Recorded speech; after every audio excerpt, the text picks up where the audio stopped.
हम जैसे विद्यार्थियों का मूल धर्म क्या है? सिर्फ मन लगाकर अपने अध्ययन करना या आध्यात्मिक चीजों में रुचि लेना? यह इसलिए पूछ रहा हूं कि मन में कुंभ में प्रयाग आने का द्वंद्व है। कभी लगता है जाना चाहिए, फिर कभी चिंता होती है कि मेरा कोर्स पिछड़ जाएगा, विद्यार्थी धर्म के लिए क्या उचित होगा, क्या करूं। यह जो द्वंद्व है छोड़ देने का, यह बड़ी मुश्किल से आता है। छोड़ देने का तात्पर्य यह नहीं है कि आप जीवन छोड़ के चले जाएं। कोरोना के दौरान इम्यूनिटी की चर्चा हुई थी। ये खाओ तो इम्यूनिटी बढ़ेगी, अश्वगंधा खाओ तो इम्यूनिटी बढ़ेगी, मूसली खाओ तो इम्यूनिटी बढ़ेगी। ये सारी दवाएं और तुम्हारी फिजिक्स शरीर की इम्यूनिटी को बढ़ा सकती हैं, लेकिन आत्मा की इम्यूनिटी तो राम की कथा बढ़ाती है, राम का किस्सा बढ़ाता है। पहला प्रश्न हर्ष का है, जो दिल्ली से प्रश्न पूछ रहे हैं। दिल्ली में बहुत लोग प्रश्न पूछते हैं। एक तो पूरा विश्वविद्यालय जो प्रश्न ही पूछता रहता है, लेकिन ये अच्छे हैं। पता नहीं कहां पढ़ते हैं। उन्होंने लिखा, मैं कल का सत्र लाइव देख रहा था, फिजिक्स में पीएचडी कर रहा हूं। हम जैसे विद्यार्थियों का मूल धर्म क्या है? सिर्फ मन लगाकर अपने अध्ययन करना या आध्यात्मिक चीजों में रुचि लेना? यह इसलिए पूछ रहा हूं कि मन में कुंभ में प्रयाग आने का द्वंद्व है। कभी लगता है जाना चाहिए, फिर कभी चिंता होती है कि मेरा कोर्स पिछड़ जाएगा, विद्यार्थी धर्म के लिए क्या उचित होगा, क्या करूं। अब मैं ये भी नहीं कह सकता कि तुम आ जाओ, पता पड़ा तुम्हारे पिताजी पीछे पड़ गए कि लड़का बुला लिया।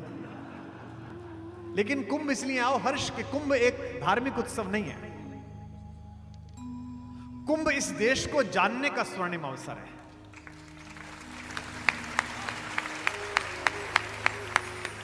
और तुम तो फिजिक्स पढ़ रहे हो। फिजिक्स तो प्रकृति की चेतना को पकड़ने का उत्सव है। फिजिक्स तो कण की चेतना पकड़ने का धर्म है। और तुम अगर प्रकृति की चेतना पकड़ने का प्रयास कर रहे हो, अगर कण की चेतना पकड़ने का प्रयास कर रहे हो, तो इन कणों के समुच्चय से बने हुए मनुष्य की चेतना अगर पकड़नी हो तो कुंभ में घूम कर देखो, साधुओं के बीच घूम के देखो। किसी भी साधु सन्यासी के पास जाओ तो पता चलेगा कि जिसे वो पूर्वाश्रम कहते हैं, पिछला जन्म कहते हैं, उस पिछले जन्म में वो क्या थे। एक राजा के घर चोरी हो गई, बड़ा बहुमूल्य सोना चुरा लिया चोर ने। राजा को सूचना मिली कि चोरी हो गई। राजा गुप्तचरों के साथ वहां गए, देखा खजाने की तरफ से जाते हुए पैरों के निशान हैं। राजा ने कहा, इन पैरों के निशान का पीछा करो, इनके पीछे पीछे जाओ, वहीं चोर मिलेगा। राजा भी स्वयं वेश बदलकर सिपाहियों के साथ सम्मिलित हो गया। चोर तेज गति से भागा था। प्रयाग के आसपास कहीं चोरी हुई थी, कुंभ का मेला लगा हुआ था। वो एक महात्मा के आश्रम में घुस गया। उसे लगा यहां पकड़ना मुश्किल होगा। महात्मा प्रवचन कर रहे थे, सामने पीछे बैठ गया। महात्मा ने प्रवचन प्रारंभ किया। महात्मा ने कहा, गीता कहती है कि तू अपने कर्मा का उत्तराधिकारी नहीं है। जो तूने कर्म किए वो तेरा है ही नहीं, इसकी प्रेरणा कहीं और से आई है। इसलिए शीतोष्ण सुख दुखे च लाभा लाभू जयाजो, कष्ट मत पालना। ये कर्म तो किसी और चेतना से हुए हैं। इससे पहले चोर वो सोना कहीं छुपा चुका था। पर हां, उसने कहा कि जो तूने कर्म किए हैं वो अच्छे किए हैं, बुरे किए हैं, उसके अनुसार तेरा निर्णय अवश्य होगा। तेरा, तेरी पीढ़ियों का, तेरे अगले जन्मों का निर्णय होगा कि तुझे कष्ट सहना है कि आनंद सहना है, आंतरिक आनंद मिलेगा कि कष्ट मिलेगा। चोर का अंतर्मन बदलना प्रारंभ हो गया।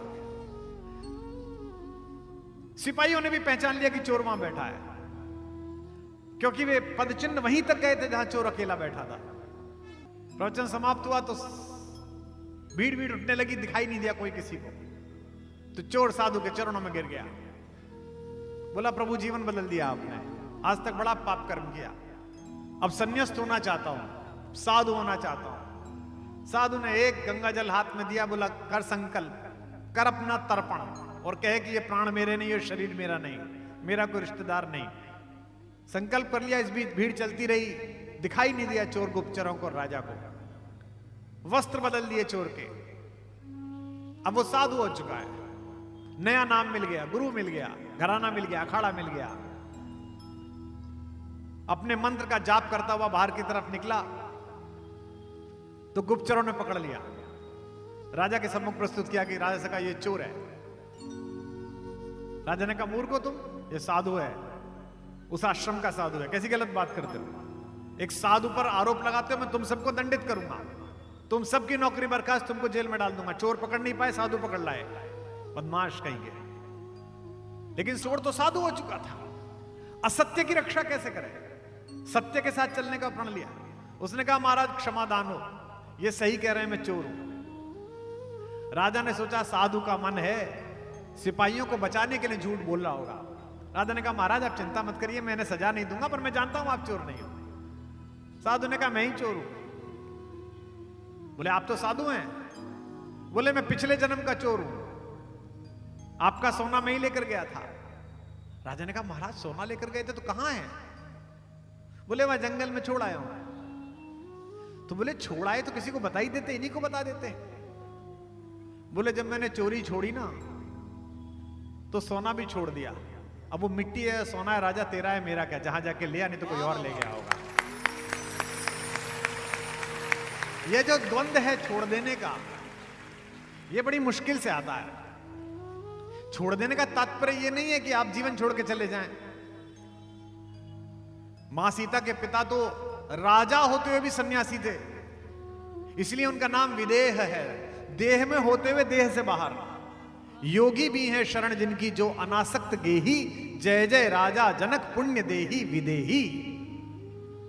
बहुत सारे लोग होते हैं जिनमें साधुता आने के बाद, संन्यास्त भाव आने के बाद भी आकर्षण बचा रह जाता है, और बहुत सारे लोग होते हैं जो घर में रहते हुए भी उस आकर्षण से बाहर रहते हैं। तो ये जो छोड़ देने का निर्णय है ये मुश्किल है, लेकिन ये एक पल में होता है। तार्किक बुद्धि की एक सीमा है, एक जगह आती है जहां तर्क समाप्त हो जाता है। तो हर्ष तुम्हारी फिजिक्स केवल पदार्थ का गुणधर्म बताती है, लेकिन मनुष्य का गुणधर्म वह कुंभ बताएगा। डॉक्टर अवसाद का इलाज कर सकता है, दवाई दे सकता है। क्या दवाई देता है डॉक्टर? डॉक्टर आए होंगे, मैं उन्हें आभार व्यक्त करता हूं, आप मनुष्यता की चिंता करते हैं, लेकिन क्या देता है? स्ट्रेस रिलीव हो जाए, मसल्स रिलीव हो जाए, दिमाग थोड़े दिन समय के लिए ट्रैंक्विलिटी में आ जाए, ड्राउजीनेस खत्म हो जाए। यह शरीर का इलाज है, आत्मा का कौन करेगा? कोरोना के दौरान इम्यूनिटी की चर्चा हुई थी। ये खाओ तो इम्यूनिटी बढ़ेगी, अश्वगंधा खाओ तो इम्यूनिटी बढ़ेगी, मूसली खाओ तो इम्यूनिटी बढ़ेगी। ये सारी दवाएं और तुम्हारी फिजिक्स शरीर की इम्यूनिटी को बढ़ा सकती हैं, लेकिन आत्मा की इम्यूनिटी तो राम की कथा बढ़ाती है, राम का किस्सा बढ़ाता है। जाओ कुंभ क्षेत्र में, आचार्य महामंडलेश्वरों के शिविरों में, हमारे विश्व के अन्य नगरों से भी कुछ लोग सुनने आए हैं। कल ही एक डॉक्टर साहब मिली थी हमें, अमेरिका की, बाहर आई हैं, हमारे साथ काम किया उन्होंने कोरोना के दौरान। ये कौन लोग हैं? सबसे बड़ी, इन्होंने सब कुछ पा लिया, इसके बाद भी एक बेचैनी है, उसकी शांति इसी कुंभ में है। क्यों? क्योंकि तुम्हारी फिजिक्स भी यही सिखाती है कि कोई भी कण ऐसा नहीं है जो दूसरे कण को आकर्षण से खींच ना ले, लेकिन तुम्हारे कण का नाभिक बहुत छोटा है। अगर एक कण के नाभिक के खुलने से इतनी ऊर्जा निकलती है कि विश्व भर में प्रकाश जल सकता है, तो अगर किसी संत के हृदय का नाभिक खुल गया तो उसमें से कितना प्रकाश निकल सकता है, कितनी ऊर्जा निकल सकती है, क्या पता। अन्यथा पैसा कमाने से, शक्ति कमाने से शांति नहीं आ रही है। बेचैनी तो सबकी है, हमारी भी है, आपकी भी है। सांसों की सीमा निश्चित है, इच्छाओं का अंत नहीं है। जिसकी कोई इच्छा ना हो ऐसा कोई संत नहीं है। संत की भी इच्छा है, संत मोक्ष चाहता है, भगवान के दर्शन चाहता है, हमारी भी इच्छा है, आपकी भी इच्छा है। हैदराबाद जा रहा था मैं, 1A मेरी सीट थी, 1A या 1F। मैं जाकर बैठा तो किताब कोई लेके चलता हूं ताकि पढ़ता चलूं, तो एक 30-32 साल का सुदर्शन युवक बैठा हुआ था, 6 फीट का गोरा चिट्टा। वो मुझे देखते ही खड़ा हो गया। अरे सर आपके दर्शन, मैं तो आपको बहुत सुनता हूं सर, मैं बहुत दिन से कोशिश कर रहा था आपसे मिलूं। मैंने आपके ऑफिस में फोन भी किया था, मैंने मेल भी किया था। मुझे लगा 2-2.5 घंटे की यात्रा है, ये बहुत बातें करेगा। मैंने कहा जी बहुत कृपा, बहुत कृपा। तो मैं किताब पढ़ने लगा। वो सभ्य बालकों की तरह चुप बैठ गया। फिर बीच में कॉफी आई, मैंने किताब बंद कर दी। अब उसका साहस जगा। उसने मुझसे पूछा सर एक जिज्ञासा थी, बहुत दिन से कोशिश करता था, आप मिलेंगे तो आपसे पूछूंगा। कई लोगों से पूछी लेकिन शांत नहीं हुई। तो मैंने पूछा अच्छा बताता हूं, पर आप अपना परिचय दीजिए, आप कौन है? बोले साहब मैं इंजीनियर हूं और मैं खड़गपुर IIT से पढ़ा हूं, आप मेरे आए थे प्रोग्राम करने। मैंने कहा कहां नौकरी करते हैं? नौकरी नहीं करते सर, हमारी अपनी कंपनी है, हैवी मशीनरी बनाते हैं। तो मैंने कहा अच्छा कैसी हैवी मशीनरी बनाते हैं? बोले सर वो जैसे समुद्र में ऑप्टिकल फाइबर डालने वाली मशीन बनाते हैं, और भी कई मशीन बनाते हैं, 20 मीटर डाया का पेड़ 20 फीट नीचे खोद के उठाने की मशीन बनाते हैं। अभी इजराइल को हमने 500 करोड़ की मशीन दी है। अब जब उसने कहा इजराइल को दी है तो मैं जागा, कि जो दुनिया को दे रहा है ज्ञान वो उसको इसने दिया। तो मैंने कहा तुम्हारी कंपनी है? कह रहे हाँ सर हम 3 पार्टनर हैं, तीनों एक साथ पढ़ते थे, पहले टाटा में नौकरी की, अब अपनी कंपनी खोल ली है 4-5 साल से। तो मैंने कहा कितना टर्नओवर है? तो शर्माया, बोला सर ऐसे ही थोड़ा सा 3600 करोड़ का है, स्थिरता आ गई तो इस साल 5000 करोड़ कर लेंगे, ऐसा उसने बोला। उसके मोबाइल पर एक बहुत सुंदर महिला का फोटो था, 2 बच्चे थे। मैंने कहा ये पत्नी है आपकी? बोले हाँ सर ये IIM में मिली थी मेरे को अहमदाबाद में, मैं जम्मू का हूं, ये दिल्ली की है और फला मल्टीनेशनल की इंडिया प्रेसिडेंट है। सुनिए ध्यान से। मैंने कहा कहां रहते हो? तो उसने गुड़गांव में एक पता बताया, तो मैं समझ गया कि 50-60 करोड़ का इसका मकान भी है। देखिए आप, एक व्यक्ति जो देश के सबसे अच्छे संस्थानों में पढ़ा है, एक व्यक्ति जिसको ईश्वर ने सौंदर्य और स्वास्थ्य दिया है, एक युवक जिसे उसकी प्रेमिका पत्नी के रूप में दिया है, एक युवक जिसको एक पुत्र एक पुत्री जिसे आदर्श परिवार कहते हैं ऐसा परिवार दिया है, एक युवक जिसने स्वर्णिम भारत के नए संकल्पों में एंटरप्रेन्योर बनते हुए अपने आप को सिद्ध किया है। यहां बैठे जितने लड़के पीछे बैठे विश्वविद्यालय से आए, इंजीनियरिंग कॉलेज से आए, इससे ज्यादा तो तुम मांग ही नहीं सकते जो उसके पास था। भगवान के सामने जाओगे, शंकर जी स्वयं प्रकट हो जाएं, तो उनसे भी यही कहोगे ईश्वर जितना ही कर दे, ये जिससे नेत्र 4 हो रहे हैं इसको 2 कर दे मेरे साथ, और ये दे दे बस मुझे। मैंने पूछा बताओ क्या पूछना चाहते हो? उसका सवाल सुन के मैं सन्नाटे में आ गया। उसने मुझसे पूछा कि सर सफलता का मतलब क्या है? अंग्रेजी में पूछा, sir what's the meaning of success? ऐसे व्यक्ति को क्या बताइए सक्सेस का मीनिंग क्या है? उसने कहा कई लोगों से पूछा सर इसका उत्तर नहीं मिला, मैं कैसे मानूं कि मैं सक्सेसफुल हूं या नहीं हूं?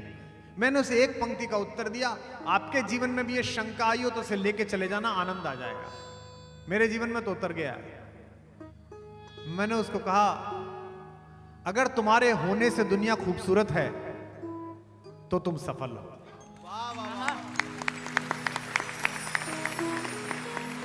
और अगर तुम्हारे होने से दुनिया बदसूरत है तो तुम असफल हो।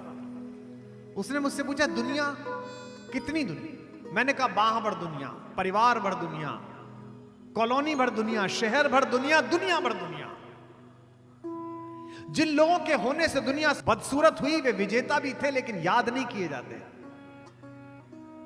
मैं जर्मनी गया था, 2-3 बार गया हूं, इस बार फिर गया था 4-5 दिन के लिए बर्लिन।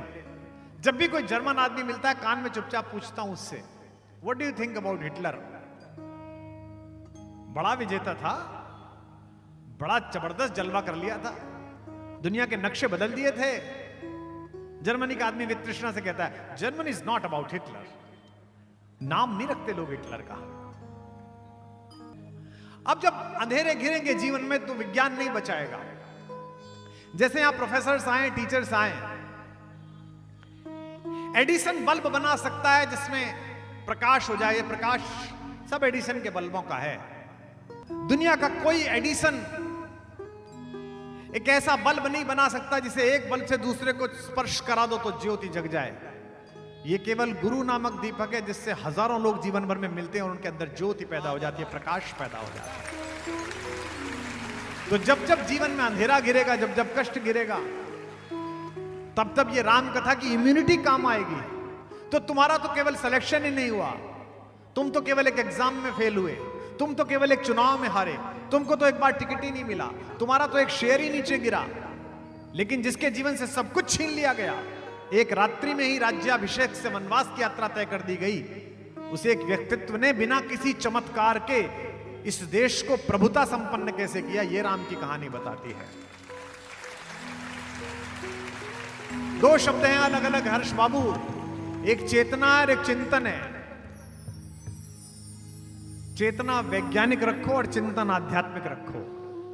चेतना तो प्रतिपल की है ना, ये गर्मी लगी, ये जाड़ा लगा, गर्मी लगी तो ठंडे की तरफ जाओ, जाड़ा लगा तो गर्मी की तरफ जाओ, जाड़ा लग रहा है तो ये हीटर जला लो, गर्मी लग रही है तो एसी चला लो, ये चेतना है। लेकिन चिंतन कि इसके शीतोष्ण सुख दुख में भगवान के प्रति कृतज्ञ कैसे रहें। और तीसरी बात फिर कह रहा हूं इस बच्चे के लिए जिसने दिल्ली में पूछा, जो सुन रहा होगा, चेतना वैज्ञानिक रखो, चिंतन आध्यात्मिक रखो और चिंता शून्य रखो, बिल्कुल शून्य, कुछ करना ही नहीं। और ये चिंता शून्य कब होगी? जिस दिन भगवान पर यह भरोसा हो जाएगा कि वो है, जिस दिन ईश्वर पर यह भरोसा हो जाएगा कि पीछे है। आस्तिकता का प्रश्न नहीं है, नास्तिकता का प्रश्न नहीं है।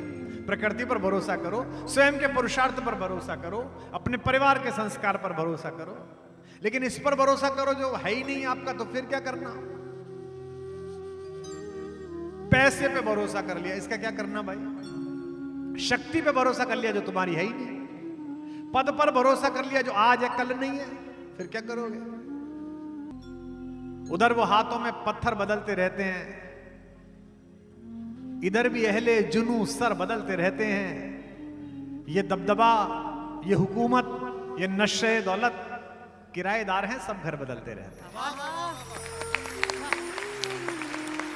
दिल्ली के लुटियंस में चले जाइए, 15 साल पहले जिन कोठियों के दरवाजे पे भीड़ लगा करती थी कि वहीं से सूरज निकलेगा, वहां कोई और दीपक दलमगा रहा है, वहां कोई और खड़ा हुआ है। लाल किले के सामने से गुजरिए, जिस लाल किले के प्राचीर पर खड़ा होकर अहंकारी औरंगजेब जूती रखकर सोचता था कि इस देश का एक एक व्यक्ति मेरी तलवार का गुलाम है, उसके पत्थरों के बीच में पीपल फोड़ कर निकल आए। राजाओं के जिन महल में यह अहंकार था कि हमारी कुलीनता ही घुस सकती है, प्रतिभा संपन्न कोई अन्य जाति का व्यक्ति नहीं घुस सकता। ऑनलाइन चले जाओ, उसी महल में कमरा बुक कराओ 1 लाख रुपए का, और आराम से उस रॉयल सूट में लेटो और कहो कि मैं ही महाराजा हूं, मैं ही यहां का रहने वाला हूं। ये पुरुषार्थ है। राम की कहानी पुरुषार्थ की कहानी है। इसलिए हर्ष, चिंता इसलिए नहीं कि भगवान साथ है, ईश्वर साथ है, वो जो करेगा अच्छा करेगा। और अगर कुछ ऐसा कर रहा है जो तुम्हें अच्छा नहीं लग रहा, तो इसका मतलब यह है कि आने वाले कल में कुछ अच्छा होने वाला है। इसलिए हर्ष, तुझे चिंता करने की आवश्यकता नहीं है कि कुंभ आने पर तुझसे क्या छूट जाएगा। यह तय है कि तुझे जो मिलेगा वो छूटे से ज्यादा महत्वपूर्ण होगा। यदि तूने मान लिया कि रघुनाथ जी साथ है, तो फिर कुछ चिंता की बात नहीं है। हमारे साथ जब रघुनाथ, तो किस बात की चिंता। हमारे साथ जब रघुनाथ, गाइए।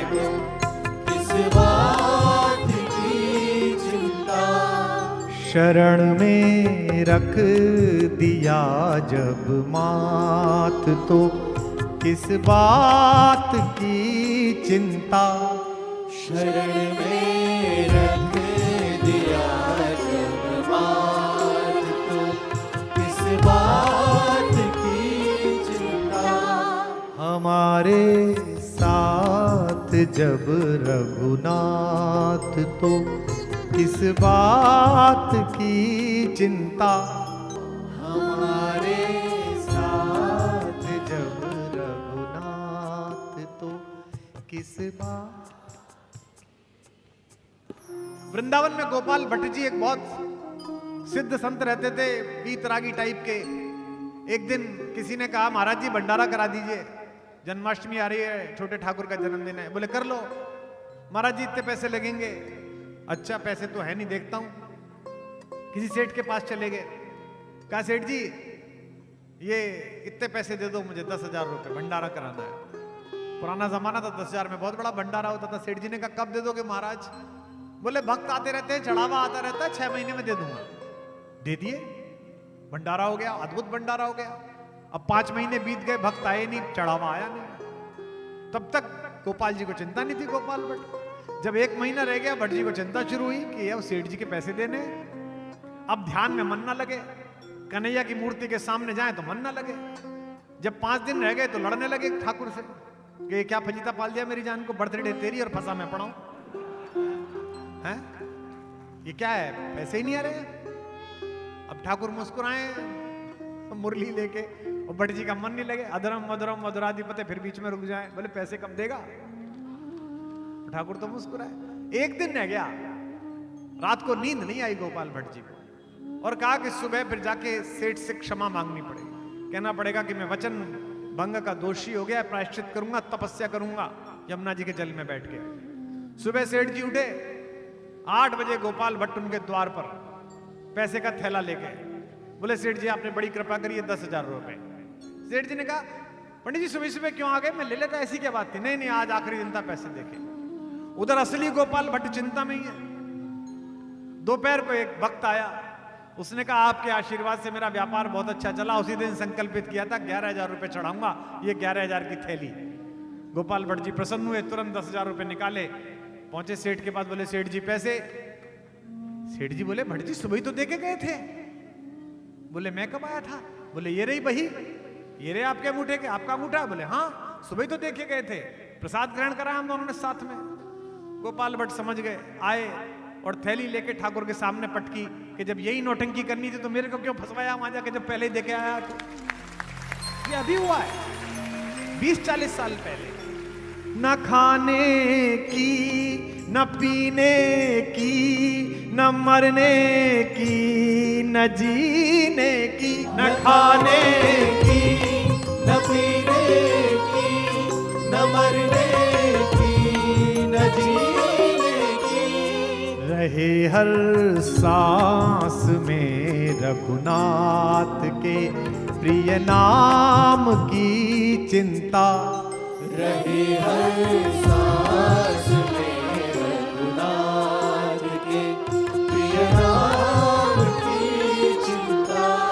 हमारे साथ जब रघुनाथ को इस बात, बोल सियावर रामचंद्र भगवान की।